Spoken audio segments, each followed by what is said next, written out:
চলছে। গণভোট এই বাংলাদেশের নতুন কোনো কর্মসূচি বা কোনো বিষয় নয়। বাংলার জমিনে গণভোটের মাধ্যমে অনেক রাজনৈতিক দলের আবির্ভাব ঘটেছিল। তাই আমরা বলতে চাই, গণভোটকে ভয় না পেয়ে আজকের 8 দলের মূল দাবি আগামী নির্বাচন, আগামী জাতীয় নির্বাচনের পূর্বে গণভোট এদেশের জনগণের প্রত্যাশা। আমরা এই দাবি সরকারের কাছে চাই, যাতে সরকার এই দাবি মেনে নেয়। একটা কথা বলবো যে গত ফ্যাসিস্ট সরকার, হাসিনা সরকার, সেটা মারা গেছে। এখন তাকে দাফন করতে হবে। এখন আর কোনো দেরি নয়। সেই দাফনের মাধ্যমে এদেশের নতুন সরকার গঠন হবে ইনশাআল্লাহ।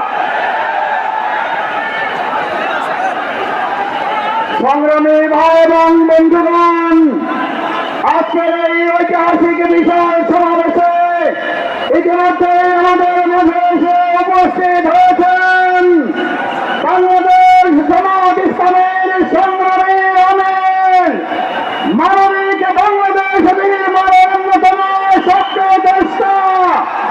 আজকের এই সমাবেশের সংগ্রামী প্রধান অতিথি, বিশ্ব ইসলামী আন্দোলনের অন্যতম রূপকার জননেতা জনাব ডক্টর শফিকুর রহমান।